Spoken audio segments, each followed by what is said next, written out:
जिले JK24/7 में आप सबका स्वागत है। मैं आपको ये बताना चाहूँगी आइस हॉकी यानी कि लद्दाख का एक बहुत बड़ा विंटर स्पोर्ट इस टाइम पे हो चुका है और लोगों का अट्रैक्शन उतना ही इस स्पोर्ट के लिए बढ़ रहा है। तो उसी बारे में बात करने के लिए आज हमारे साथ मौजूद है Ravindra Kumar ji, sports secretary UT Ladakh. तो बहुत बहुत स्वागत है सर हमारे चैनल में आपका। धन्यवाद मेरी तरफ से सबको जुले जी। तो सर ये जानेंगे क्योंकि जैसे ही मैंने इंट्रोडक्शन में ही बोल दिया है कि आइस हॉकी बहुत बड़ा अट्रैक्शन बन रहा है इस टाइम विंटर स्पोर्ट्स को लेके, तो आप उस पर क्या कहेंगे सर? मैं यही कहूँगा कि लद्दाख में विंटर में काफ़ी पोटेंशियल है स्पोर्ट्स में, और ये जो सीज़न है इसमें उसमें हॉलीडेज भी होती हैं और इसमें हमारे पास टूरिज्म भी कम होता है, तो ये एक अच्छा अपॉर्चुनिटी है हमारे लिए कि हम इसमें प्लेयर्स को आगे लेके आएँ और उनकी फिटनेस के ऊपर काम करें, उनका जो भी एक्सपोजर है वो उनका बढ़ाएं, तो उससे इस गेम को आगे ले जाने में काफ़ी हेल्प मिलेगा। और उसी के तहत ये सारे कंपटीशन ऑर्गेनाइज किए जा रहे हैं, डिफरेंट इसमें हमारे तरफ से स्टेप लिए जा रहे हैं इस हॉकी को लेके। तो इसमें यही प्लान है कि बच्चों को अच्छा मौका मिले और आइस हॉकी को हम जो आज का लेवल उसको काफ़ी ऊपर लेके जाएं। जी। तो हम देख रहे हैं बढ़ते सालों में काफी कुछ चेंजेस हो रहा है और काफी कुछ रिंग्स बनते हुए नजर आ रहे हैं आउटडोर और इंडोर। अगर हम स्टेडियम की बात करें सर, वो आने वाले दिनों में शायद वो भी लगभग कंप्लीट ही हो जाएगा, तो उस बारे में हम जानना चाहेंगे। काफी लोग एक्साइटेड है कि इंडोर कब बनेगा ताकि जो है गर्मियों में भी ये स्पोर्ट जो है वो कंटिन्यू रहे। एट प्रेजेंट जो सबसे बड़ा काम वो इंफ्रास्ट्रक्चर के ऊपर चल रहा है जी। तो जिसमें सबसे पहले तो जो हमारे रिमोट एरियाज है उसमें आउटडोर रिंग्स के ऊपर काम चल रहा है, तो उसमें लगभग 20 के करीब हमने रिंग उसमें तैयार किए हैं, और बाकी जो रिंग है उसके ऊपर भी काम चल रहा है, जो 30 के करीब और भी रिंग के ऊपर काम चल रहा है। तो उसमें हम जो भी फैसिलिटीज हैं एक आउटडोर रिंग के लिए जो इम्पोर्टेंट है, तो उसके ऊपर काफ़ी हम मेहनत कर रहे हैं और मुझे उम्मीद है कि अगले आने वाले सीजन में हम सारे रिंग्स को कंप्लीट कर लेंगे। तो उससे जितनी हमारी जो आज की टीम्स हैं उससे एक तो नंबर ऑफ टीम्स भी बढ़ेगा, और दूसरा जहाँ तक इंडोर की बात है उसका फायदा ले और करगिल में जितने प्लेयर उन सबको होगा, और राउंड द ईयर हम टूर्नामेंट करवा सकते हैं उसके बाद में। उसका टेंडर हमने ऑलरेडी कर लिया उसमें, और करगिल का भी जैसे ले का टेंडर हमारा फाइनल होता है तो उसी के तहत हम उसका करगिल का भी करेंगे, और जो इनका रूफिंग का काम दोनों का चल रहा है उसमें। तो हमारी कोशिश है कि प्लेयर्स को एक अच्छी अपॉर्चुनिटी मिले और वो पूरे साल इस गेम को एंजॉय कर सकें, वो टूरिस्ट है वो भी इसको एंजॉय कर सके जब सीजन होगा। तो यही कोशिश है कि जल्दी से जल्दी हम रिंग्स को कंप्लीट करें और बच्चों को खेलने के लिए हम आइस सरफेस दे सके, तो यही हमारा टारगेट है। जी। सर ये भी बताया जाता है कि अभी पिछले दिनों से या पिछले सालों से काफी कुछ बदल रहा है। साथ ही साथ ये भी पूछेंगे आपसे कि कोचिंग में कितना इम्प्रूवमेंट आया है, कोचेस क्या आपने बढ़ाया है, क्या बाहर से बुलाते हैं या यही लद्दाख में ही काफी एक्सपर्ट्स हैं फिलहाल? मैं इसमें ये कहूँगा कि कोचिंग एक बहुत इंपॉर्टेंट पार्ट है किसी भी गेम्स का, और ख़ास तौर से जो हमारा गेम है इसकी कोचेस भी हमें इंडिया में कम मिलते हैं, क्योंकि ये एक यूरोपियन कंट्रीज या फिर जो इसमें कोल्डर कंट्रीज हैं उसका गेम्स है। तो इसकी कोचेस के लिए हमने रॉयल इनफील्ड के साथ में टाई अप किया है, तो उसके साथ कोचेस डेवलपमेंट प्रोग्राम चल रहा है। तो इसमें इस बार भी हमारे इसमें जर्मनी से कुछ कोचेज आने वाले हैं जो यहाँ के जो कोचेज हैं उनको ट्रेन करेंगे, और वो फिर कोचेज आगे फिर रिमोट एरियाज में जाके बच्चों को ट्रेन करेंगे। तो एक तो वो है, फिर दूसरा हमारे भी कुछ कोचेज को हम एक्सपोजर के लिए बाहर भेजेंगे, जिससे कि हमारे जो वहाँ पर क्या इंफ्रास्ट्रक्चर है और वहाँ कोचिंग की कौन सी टेक्निक्स हैं, तो एक म्यूचुअल एक्सचेंज होगा, और कोचेज एक इम्पोर्टेंट पार्ट है हमारे लिए। और इसी तरह जो रिमोट एरियाज हैं उसके लिए भी हम कोचिंग का हम प्रबंध कर रहे हैं। तो कोचिंग एक इम्पोर्टेंट पार्ट है और हम इसको प्रायोरिटी के ऊपर ले रहे हैं इसको। जी। तो सर इंटरनेशनली भी यहाँ के बच्चे खेलते नजर आए, रिप्रेजेंट किया है कंट्री को और बहुत अच्छे नाम कमाए हैं। और हम ये भी जानेंगे कि पिछले साल के अगर कंपैरेटिवली में ये बताया जाता है कि ज़्यादा टीम जो है वो बढ़ गया है, और रही बात मेंस के तो वो बहुत ही प्रैक्टिस में करते पहले से खेलते भी आए हैं, और वुमेन्स का बढ़ना बहुत अच्छे नंबर्स में अभी बहुत पॉजिटिव बात है। तो उस पर क्या कहेंगे सर, किस तरह के और हम एक्सपेक्ट कर सकते हैं वुमेन टीम को और आगे लाने के लिए? मुझे लगता है कि जो हम पिछले 1-2 साल से मेहनत कर रहे हैं तो उसका रिजल्ट हमें कुछ देखने को मिल रहा है। तो उसमें नंबर ऑफ टीम्स भी बढ़ रही हैं, तो खासतौर से विमेन की जो टीम्स बढ़ी हैं तो वो भी एक पॉजिटिव साइन है, क्योंकि पहले लड़कियों की कम टीमें थी हमारी मेंस के मुकाबले, तो इस बार 2-3 टीमें बढ़ी हैं हमारी, और मेंस में भी हमारी कोशिश है कि इसी तरह टीम बढ़े। तो मकसद यही है कि जो भी विमेंस या मेंस इसको पार्टिसिपेट करना चाहते हैं तो उसको एक रेगुलर गेम की तरह इसको खेल सकें वो।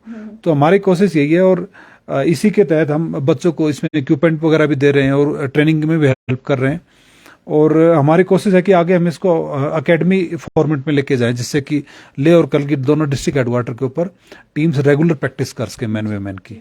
तो जैसे आपने कहा कि काफी कुछ इम्प्रूवमेंट हो रहा है, और पहले तो प्रॉपर रिंग्स भी नहीं हुआ करते थे। यहाँ के पॉन्ड्स में जो है वही आइस को जमा करके वहीं पे प्रैक्टिस होती थी। तो सर ये टीम्स जो है बहुत कुछ वहाँ से भी स्ट्रगल देखते हुए वो खेलते आज इंटरनेशनली रिप्रेजेंट कर रहे हैं। तो कितना ज़रूरी है, अगर आपको एक अच्छा टीम चाहिए तो स्कूल्स में इस तरह की प्रैक्टिस, इस तरह के रिंग्स बनना कितना ज़रूरी है सर? मुझे लगता है काफ़ी ज़रूरी है। इसी के तहत मुझे गर्ल्स हायर सेकेंडरी स्कूल में भी एक रिंग का निर्माण किया गया, तो उसके लिए भी हमने सपोर्ट किया है।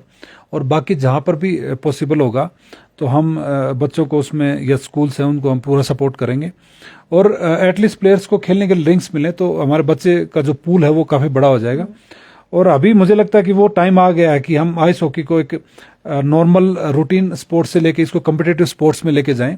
तो उसके लिए ये तैयारी चल रही है, इंफ्रास्ट्रक्चर की बात हो, इक्विपमेंट्स की बात हो, कोचिंग की बात हो, तो सभी पहलुओं के ऊपर काम किया जा रहा है। तो अब यूटी बनने के बाद मुझे लगता है कि सबसे बड़ा जो बेनिफिट है वो स्पोर्ट्स को ही होगा। जी।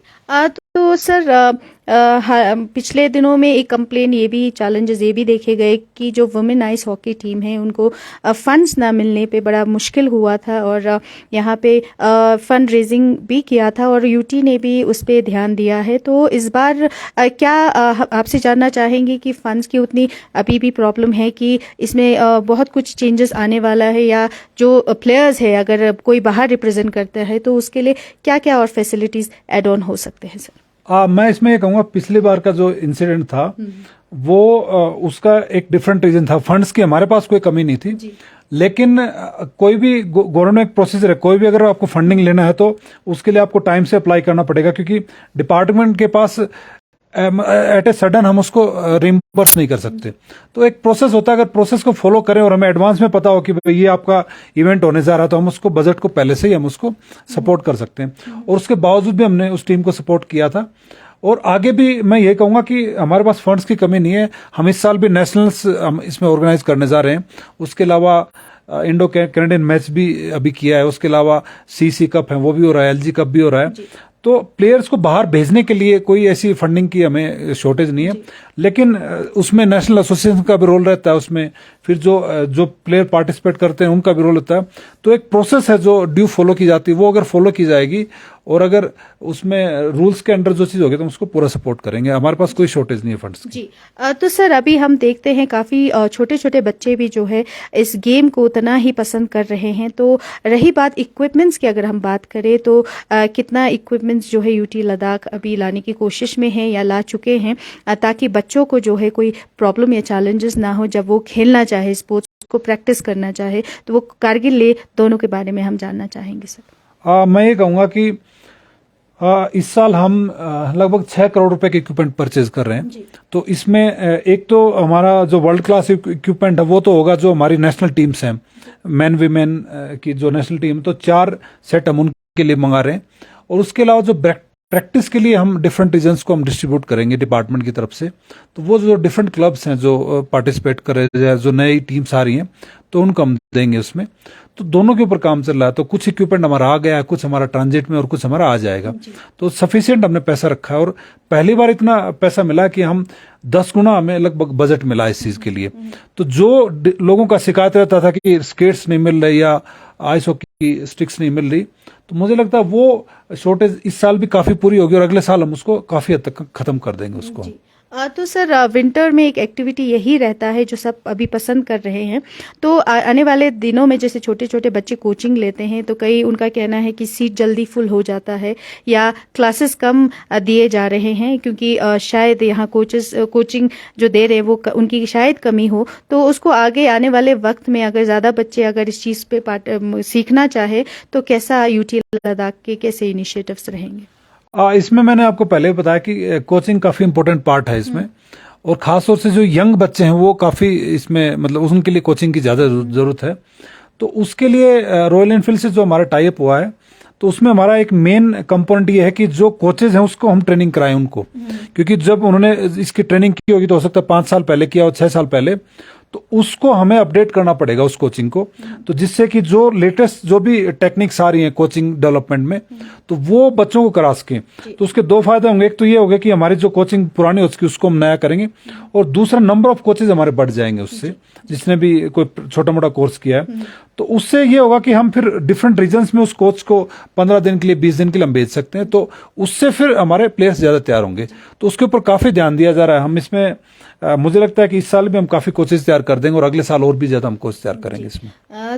सर लद्दाख में जैसे ये बहुत बड़ा एक गेम हो चुका है इस टाइम, और हाल ही में एक वीडियो वायरल हुआ था जहां पे प्लेयर्स की रिंग से बाहर रिंग के अंदर जो है काफी लड़ाई हुई है, जो कि सोशल मीडिया पे इस तरह वायरल हो रहा है कि अभी तक वो रुक नहीं रहा है। इस वजह से जो है लद्दाख का कहीं ना कहीं नेगेटिव मैसेज जा रहा है। तो आप उस पे क्या एक्शन आपने लिया है, और प्लेयर्स को आप क्या कहेंगे सर इस बारे में? मैं इसमें ये कहूँगा कि एक तो कोई भी इसी तरह का इंसिडेंट अगर स्पोर्ट्स में होता है तो काफ़ी अनफॉर्चुनेट इंसिडेंट है। और दूसरा मैं ये कहूँगा कि उसके ऊपर डिपार्टमेंट ने एक्शन ये लिया है कि हमने इसमें एक तो अपनी तरफ से ऑर्डर इशू किया है कि अगर फ्यूचर में अगर कोई ऐसा टीम रिपीट करता है तो उसको हम बैन कर सकते हैं उस टीम को। और दूसरा उसको उस चीज़ को इंक्वायर करने के लिए डिपार्टमेंट ने कमेटी कॉन्स्टिट्यूट की है, तो उसको कोई भी शिकायत कर सकता है कि किसी भी गेम में अगर मान लो किसी ने कोई गलत मतलब फेयर प्ले के अगेंस्ट कोई काम किया है तो उसमें कर सकते हैं। और मैं प्लेयर्स को, कोचेज को और जो टीम्स हैं उनको यही कहूँगा कि अपना जो भी टैलेंट दिखाना आप फील्ड में दिखाएं। आप अगर एग्रेसिव होके पोस्ट गेम या ड्यूरिंग द गेम अगर ऐसा कोई इवेंट करेंगे तो आपके खिलाफ डिसिप्लिनरी एक्शन भी हो सकता है, और वो एक आइस हॉकी को कहीं ऊपर ना ले जाके नीचे भी मतलब लेके आ सकता है। तो बेटर ये है कि लोग डिसिप्लिन फॉलो करें और गेम को एंजॉय करें और गेम में जान लगाएं बजाय कि दूसरे चीजों में लगाने की। तो हम ये भी समझें कि टीम पूरा डिस्क्वालीफाई हो सकता है एक सीजन के लिए सर? हाँ बिल्कुल, अगर उसमें इंक्वायरी की जाएगी हमारे जो डिपार्टमेंट या जो बाकी हमारे जो क्लब्स के लोग हैं उनके द्वारा एक न्यूट्रल इंक्वायरी होगी उसमें। अगर उसमें हमें प्रूफ मिलता है कि पूरी टीम ने उसमें कोई ऐसा काम किया है तो पूरी टीम के ऊपर भी एक्शन हो सकता है, या फिर ऐसा लगता है कि कुछ प्लेयर्स का रोल था उसमें इंस्टिगेट करने में या बाद में कोई भी जो ऐसा इवेंट हुआ तो फिर उन प्लेयर के खिलाफ भी कार्रवाई की जा सकती है अगर वो उसमें इन्वॉल्व पाए जाते हैं।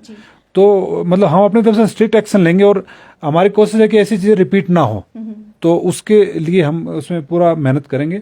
और उसको हम मीडिया से भी रिक्वेस्ट करते हैं कि आप लोग भी उसको पब्लिसाइज करें जिससे कि लोग गेम को एंजॉय करें, ना कि फाइट्स को और बाकी चीजों को। जी तो सर ने बहुत अच्छा कहा कि आने वाले दिनों में जो भी ऐसा करते नजर आए तो स्ट्रिक्ट एक्शन जरूर लिया जाएगा, और इससे जो है लद्दाख का जो इतना सुंदर जो स्पोर्ट्स अभी फेमस होते वर्ल्ड वाइड फेमस हो रहा है उसको कहीं ना कहीं जो है लोग नेगेटिवली ना देखे। इसलिए स्पोर्ट्समैन स्पिरिट होना चाहिए। आर्ग्यूमेंट जरूर होते हैं पर इस तरह की हरकत से काफी कुछ फर्क होगा। तो सर आप से ये भी जानेंगे कि कारगिल में अभी इस टाइम क्या स्टेटस है सर आइस हॉकी का? कारगिल में अच्छा स्टेटस है। कारगिल में अभी सीसी कप भी चल रहा है, और उसके अलावा इस बार भी हम कारगिल में भी इक्विपमेंट देने जा रहे हैं, और कारगिल में भी रिंग्स हमारे कंप्लीट हो रहे हैं। और खास तौर से मैंने भी जैसे द्रास रिंग के ऊपर भी काम देखा, मैंने उसमें काम चल रहा है। फिर जो कारगिल टाउन में रिंग है उसके ऊपर भी काम चल रहा है, और जो प्लेट्यू के ऊपर जो रिंग हमारा उसमें भी इंडोर रिंग का काम चल रहा है।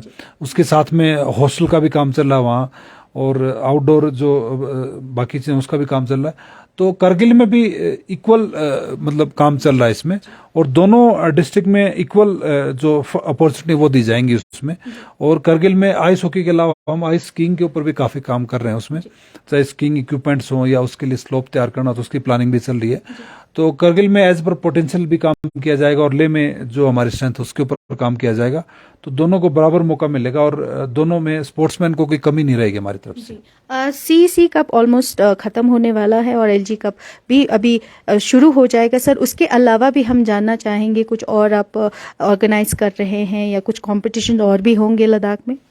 हाँ बिल्कुल, मैं ये कहूँगा कि आइस हॉकी को डेवलप करने में एक तो लद्दाख विंटर क्लब का काफ़ी रोल है, और दूसरा इसके अलावा आर्मी है, या फिर मतलब लद्दाख स्काउट्स और आईटीबीपी और इवन जे.एंड.के पुलिस भी काफ़ी इसमें। तो ये सारे मिलके इस गेम को काफ़ी आगे लेके जा रहे हैं, और हमारे प्लेयर इसमें इसके थ्रू आर्मी में भी सिलेक्शन हो रहा है और आईटीबीपी में भी। तो मैं यही कहूँगा कि हमारी कोशिश ये है कि हम लोगों को अपॉर्चुनिटी दे सकें डिफरेंट टूर्नामेंट के थ्रू, चाहे वो इसमें खेलो इंडिया विंटर गेम्स है गुलमर्ग में हो रहे हों, चाहे वो नेशनल में कहीं बाहर हो रहे हों। तो इस बार हमारी कोशिश है कि हम जितने भी नेशनल गेम्स है वो लद्दाख में करवाएं। तो उसमें हम लद्दाख स्काउट का भी हेल्प लेंगे रिंग्स के लिए, और विंटर क्लब का भी, और आईटीबीपी का भी। तो एक पूरा कार्निवल सा होगा, एक sports carnival kind of thing, जिसमें डिफरेंट टीम्स आएंगी डिफरेंट स्टेट्स से, और फिर वो कम्पीट करेंगे आपस में। तो वो लद्दाख को एक ब्रांड एम्बेसडर भी प्रोजेक्ट करेंगे उसमें, और हमारे जो बच्चों का जो कम्पिटिटिव लेवल है वो भी उससे काफ़ी बढ़ेगा।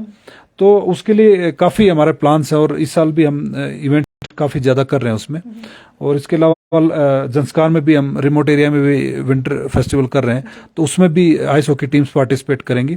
तो अपनी तरफ से कोशिश ये है कि बच्चों का जो मैक्सिमम यूज़ हम करवाएं, जो विंटर का सीज़न मिला हमें उसमें, चाहे वो कोचिंग हो चाहे इवेंट्स हो। तो अपनी तरफ से डिपार्टमेंट पूरी तरह से तैयार है इसके लिए, और प्लेयर्स भी काफ़ी इसमें पार्टिसिपेट कर रहे हैं। जी, तो बहुत बहुत शुक्रिया सर चैनल के साथ जुड़ने के लिए। तो जैसे सर ने बताया है, यूटी लद्दाख में और स्पोर्ट्स की अगर हम बात करें तो बहुत कुछ आगे डेवलपमेंट और भी इनिशिएटिव्स और भी लिए जाएंगे। तो बच्चे, हम यही गुजारिश करेंगे आप ज़्यादा से ज़्यादा जो है पार्टिसिपेट करें और अपने कंट्री को रिप्रेजेंट करें। तो उसी के साथ जैनब संधू और रिगजिन वैंगमो, JK24/7 के लिए लेह लद्दाख से।